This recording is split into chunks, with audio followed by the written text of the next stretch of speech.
엊그제 금요기도회 시간에 전했던 말씀의 짧은 요약이 오늘 말씀 전하는 좋은 시작이 될 것 같습니다.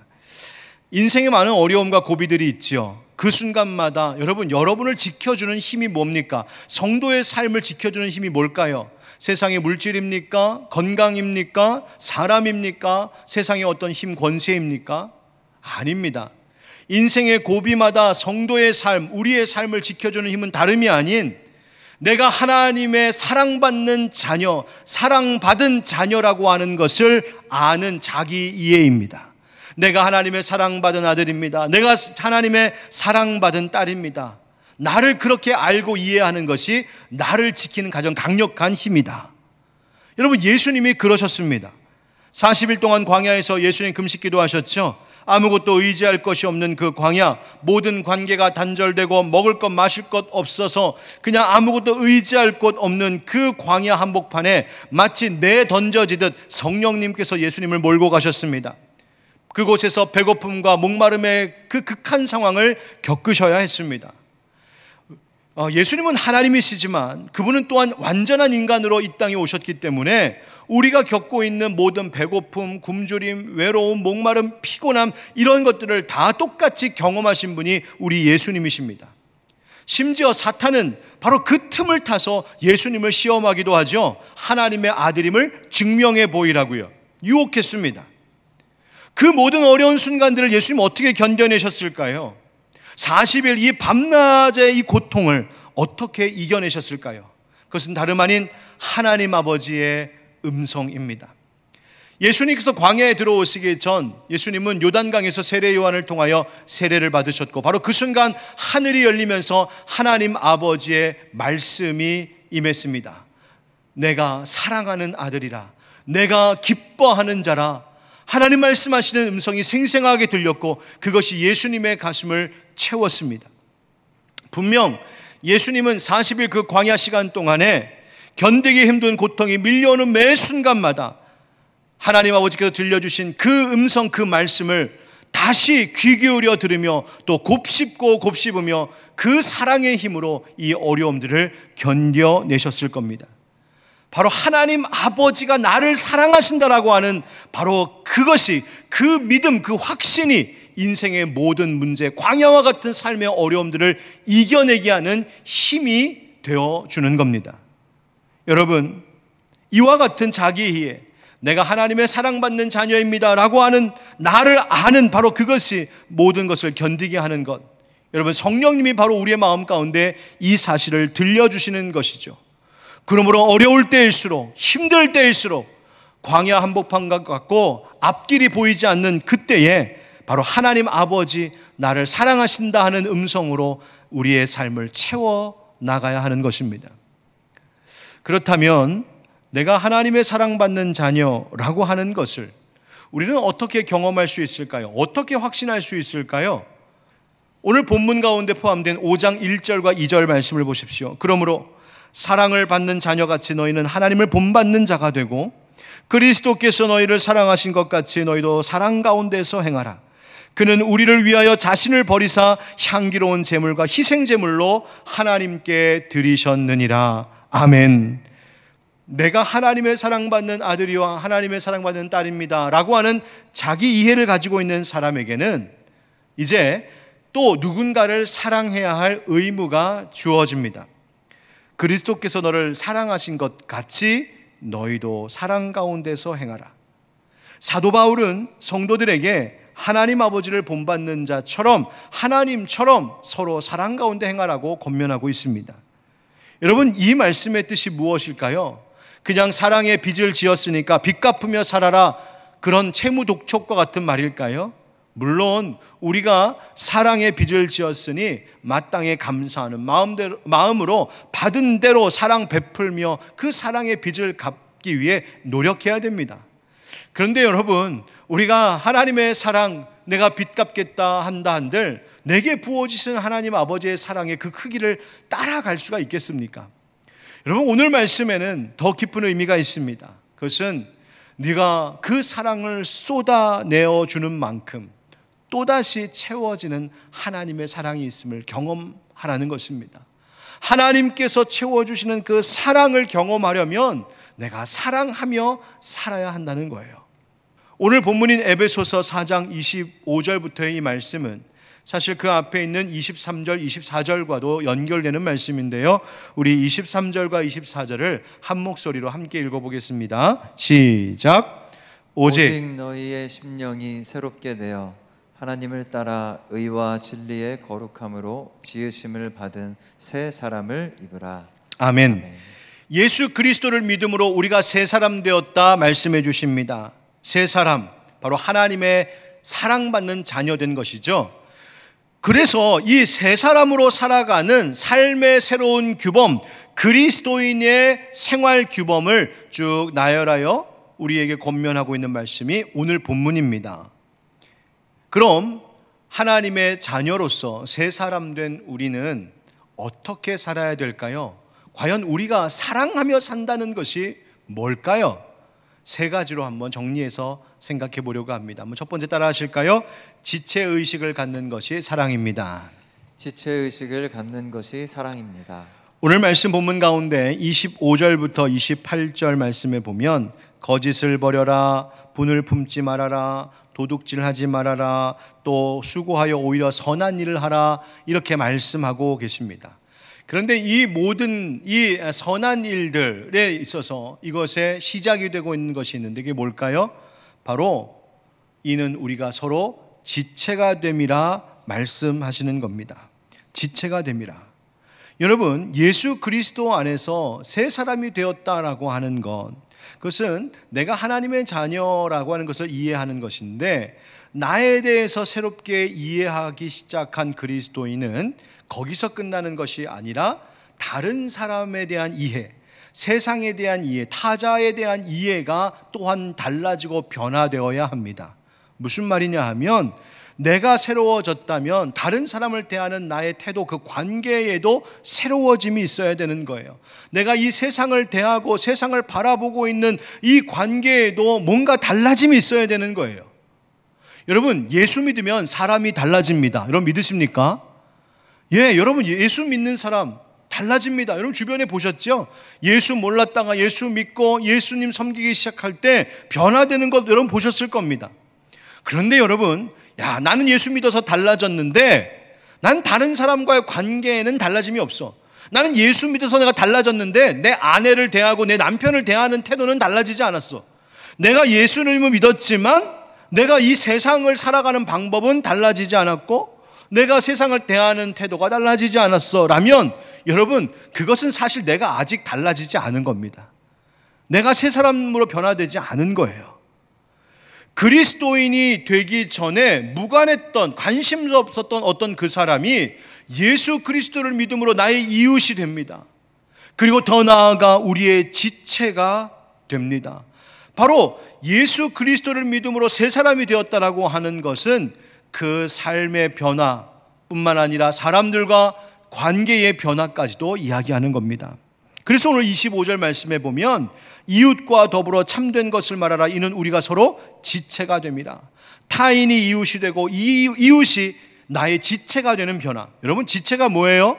몸의 여러 기관들입니다. 팔, 다리, 내 안에 있는 장기, 기관들, 이런 것들이 지체예요. 이 지체들이 모여서 한 몸을 이루는 거죠. 이 지체는 한 몸입니다. 서로 연결되어 있습니다. 그러니 서로 아픔을 공유하고 기쁨을 공유하는 거죠.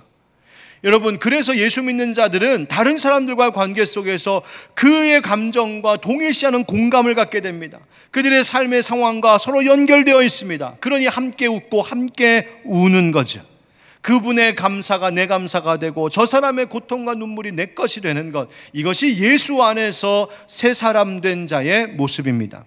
그러니 여러분, 어떤 결과가 나타나겠습니까? 다른 사람들에게 거짓말할 수 없죠. 다른 사람들에게 거짓말하면 그것 결국 나를 속이는 일이 되기 때문에 그런 겁니다. 우리는 한 지체이니까요. 분을 낼 수 없습니다. 왜요? 그것은 결국 나에게 분풀이하는 것이 되기 때문입니다. 여러분, 분노, 여러분 화의 문제 우리가 참 잘 다스려야 되는데, 이 분노는 두 가지로 나타납니다. 하나는 분노를 꾹 참고 품는 경우가 있는가 하면 분노를 막 표출하는 경우가 있습니다. 분노를 꼭 품고 막 참고 쌓아두면 결국 폭발합니다. 그리고 그것이 우라통이 되죠. 화병이 돼요. 또 분노를 드러내며 살기도 하는데 이 화가 쌓여서 분노를 폭발시켰을 때 분노 조절을 제대로 하지 않으면 이것이 병적으로 분노 조절 장애가 됩니다. 여러분, 옛날에는 지나치게 내 안에 있는 이 화를 막 꾹꾹 눌러 참아서 억압해서 화병을 앓는 분들이 많으셨는데 지금은 오히려 지나친 막 분노 폭발을 해서 분노 조절 장애로 힘겨워하는 분들도 있습니다. 물론 살면서 분이 나는 일이 있을 수 있어요. 화나는 날이 있습니다. 그런데 성경은 내 안에 시작된 그 분노, 그 화 때문에 죄 짓지 말라고 하십니다. 해가 지도록 분을 품지 말아라. 여러분, 그 말은 그러면 해가 떠 있는 대낮에는 분노를 품어도 괜찮다는 말씀일까요? 아닙니다. 그것은 빨리 해결하라는 말입니다. 이 분노의 불편한 마음을 빨리 해결하라는 뜻이에요. 왜요? 분을 품는 것, 그것은 마귀에게 틈을 보이는 것이라고 말씀하고 계십니다. 마귀는요, 화내는 사람 참 좋아합니다. 마귀는요, 화 잘 내는 사람 옆에 있기를 진짜 좋아합니다. 그래서 그 분노하는 화내는 사람 틈을 타서 그 사람을 이용해 먹기 때문에 그래요. 여러분, 그래서 가정에서도 화내고 분노하면 피해는 누가 봅니까? 나만 그렇게 됩니까? 아닙니다. 나의 분노 때문에 내 가족들이 상처를 입잖아요. 사탄이 노리는 게 바로 그것이에요.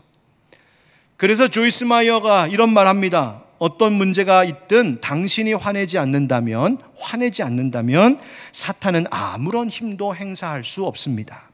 고요하고 평화롭고 신뢰하는 태도를 잃지 않는 것, 그것이 능력입니다. 반대로 사탄의 능력은 당신을 동요케 하고 두렵게 만들어서 당신의 힘을 소진하게 하는 것입니다.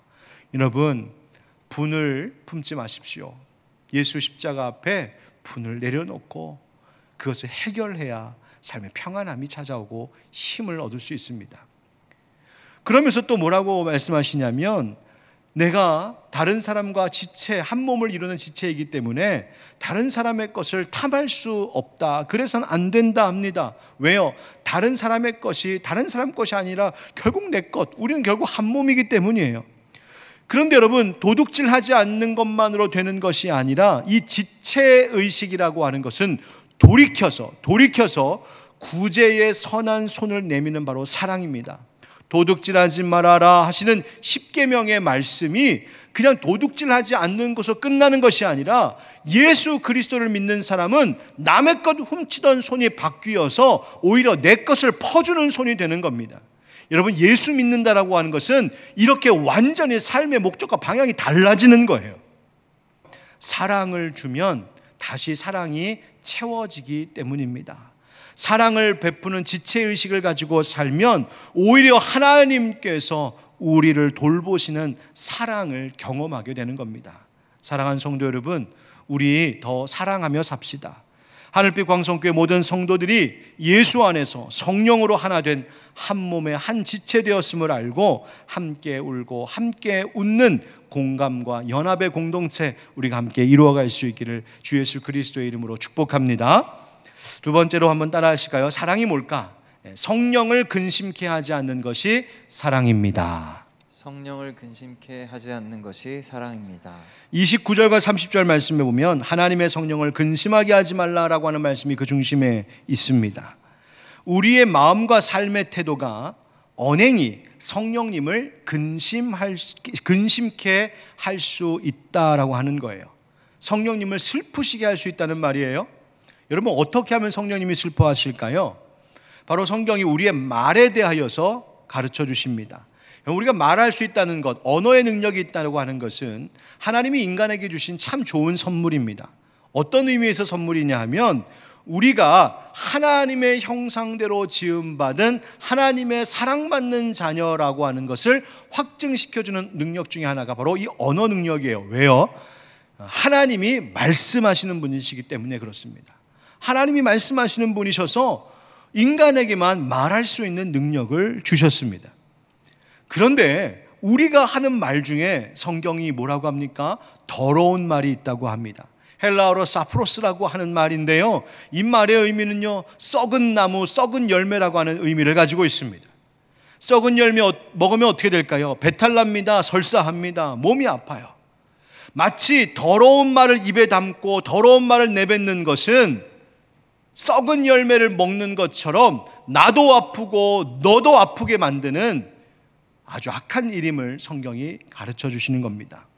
성경이 분명히 말하고 있습니다. 무릇 더러운 말은 너희 입 밖에도 내지 말고, 대신 뭐 하라고 하십니까? 듣는 자들에게 은혜를 끼치는 자가 되어야 한다 말씀하십니다. 그러니까 여러분, 내가 하는 이 말이, 여러분들이 온라인에 올리는 그 글이 혹은 영상, 그 메시지들이 누군가를 아프게 하는 썩은 열매와 같이 누군가를 죽일 수도 있는 것이 될 수 있고, 반대로 누군가에게 덕을 세워 은혜를 끼치고 생명을 살릴 수 있는 열매도 될 수 있다는 사실을 잊지 말아야 합니다.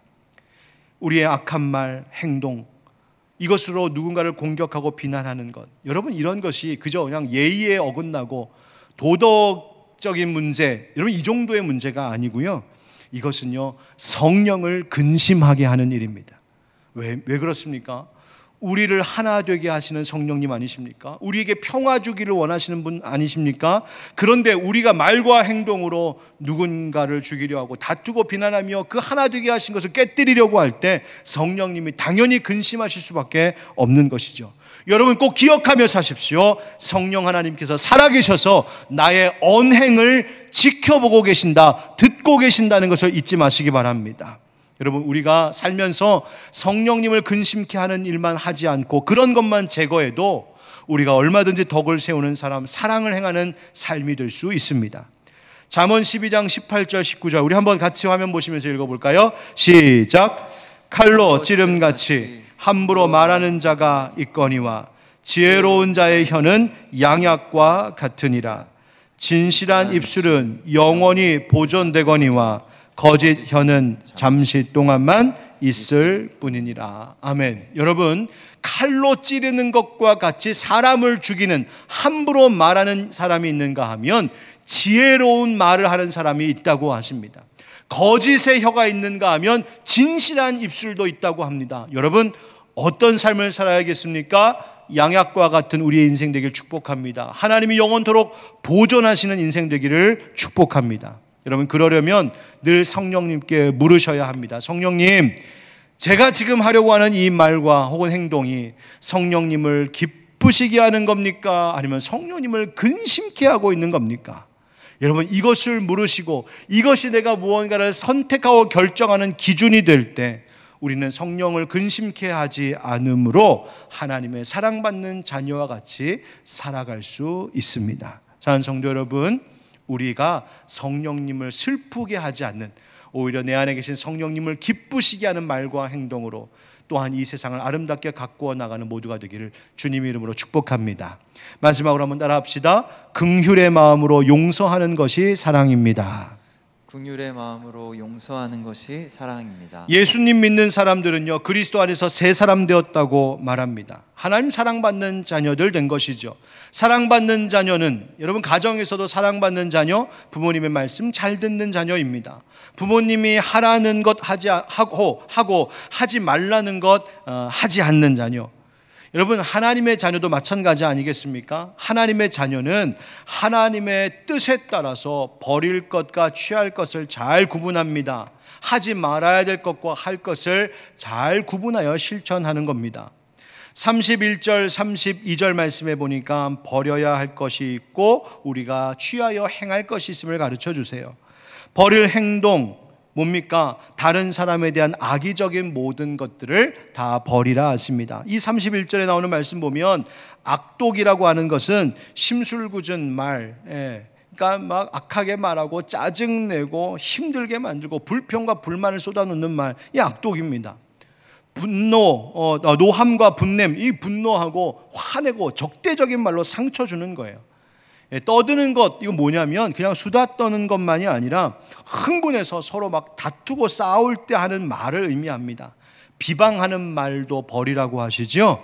이런 것들 버려야 한다, 제해야 된다. 여러분, 우리 자신을 봐야 돼요. 대신 취하여 행할 일이 있다고 하십니다. 뭡니까? 32절에 서로 친절하게 하며 불쌍히 여기며 서로 용서하는 것입니다. 친절이란 하나님의 그 자비로우심을 닮은 모습, 바로 그 친절함과 불쌍히 여기는 그 하나님 닮은 마음으로 서로를 용서하는 것, 이것이 사랑이라고 가르쳐 주십니다. 미로슬라브 볼프라고 하는 신학자가 용서라고 하는 책에서 미국의 문화, 특별히 비디오 게임 속에서 서로 막 싸우고 죽이고 복수하는 게임들을 위해 엄청난 돈을 쏟아붓고 있는 그 미국의 문화와 산업을 비판하면서 이와 같은 말을 글 가운데 남겼습니다. 그러한 문화는, 그러니까 막 다투고 싸우고 유혈 싸움, 복수, 이런 문화, 이러한 문화는 사람들이 복수를 위해 정의를 버리고 모든 것을 회복시키는 용서의 능력을 비웃는 문화가 되고 말 것입니다. 이런 사태가 벌어져 결국 강력하고 거대한 무언가가 우리에게 자신의 의지를 강요하고 우리에게서 자유를 앗아갈 때에만 공존이 모색될 겁니다. 자유를 지키려면 은총이 필요하고 사람답게 살려면 용서하는 법을 배워야 합니다. 여러분 동의하십니까? 여러분 용서 사실 참 어려운 일입니다. 내가 이렇게 힘들고 내가 이렇게 고통스러운데 내가 왜 용서해야 될까? 그래서 세상은요 자꾸만 용서의 문화를 비웃습니다. 그러나 용서하지 않으면 우리가 자유를 빼앗깁니다. 용서하지 않으면 미움과 분노, 복수의 올무에 덫에 빠져서 내가 자유롭지 못하고 내가 기뻐할 수 없고 내가 살 수가 없는 겁니다. 용서하지 않으면. 한 신학자의 말처럼 여러분 사람답게 살려면 용서하는 법을 배워야 합니다. 하나님의 사랑받는 자녀, 하나님의 사랑받은 자녀처럼 살려면 용서하는 길밖에 없습니다. 여러분의 가정이 가정다워지려면 용서할 수밖에 없어요. 여러분의 부부가 정말 아름다운 부부답게 되려면 용서하는 길밖에 없어요. 교회도 이 세상도 사회도 정말 그 모습이 아름다워지려면 우리가 서로 용서하는 길밖에 없어요. 여러분 서로 긍휼한 마음으로 용서하는 바로 이 사랑을 실천함으로 하나님의 사랑받은 자녀다, 내가 용서할 때마다 우리를 용서하시는 하나님의 놀라운 사랑을 경험하는 귀한 은혜가 저 여러분 가운데 있기를 주 예수 그리스도의 이름으로 축원드립니다. 정리하겠습니다. 오늘 본문의 마지막 절 여러분 우리 한번 같이 읽어볼까요? 5장 2절 시작. 그리스도께서 너희를 사랑하신 것 같이 너희도 사랑 가운데서 행하라. 그는 우리를 위하여 자신을 버리사 향기로운 제물과 희생 제물로 하나님께 드리셨느니라. 아멘. 아멘. 여러분 우리가 오늘 말씀과 같이 그렇게 사랑하며 살아야 할 당위성이 여기 있어요. 왜 우리가 지체의식을 가지고 서로 돌보며 살아야 될까요? 내가 왜 말과 행동 내 마음대로 하지 않고 성령님 근심하지 않는 말과 행동을 하기 위해 애써야 할까요? 왜 내가 서로 친절하게 긍휼히 여기며 나를 그렇게 아프게 했던 사람조차도 내가 용서하며 살아야 될까요? 이유 단순하죠. 하나님께서 그리스도 안에서 나를 용서하신 것 같이 그렇게 용서하고 그리스도께서 너희를 사랑하신 것 같이 너희도 그렇게 사랑 가운데서 행하라 하신 바로 이 명령 때문입니다. 예수님이 그렇게 사셨어요. 예수님이 그렇게 사랑하며 사셨더니 예수님의 삶이 향기로운 제물과 같이 하나님께 드려졌다라고 성경이 증언하고 있습니다. 여러분 우리의 인생이 나의 인생이 막 썩은 냄새 나는 시궁창 같은 것이 아니라 향기로운 제물로 하나님 앞에 올려져 하나님 받으실 만한 내 인생 되려면 또 그런 가정과 그런 교회 그런 세상 만들려면 우리 어떻게 해야 될까요? 다른 것 없습니다. 너희를 그리스도께서 사랑하신 것 같이 너희도 사랑 가운데서 행하라. 이런 바로 이것이 우리의 삶을 향기롭게 하는 길입니다.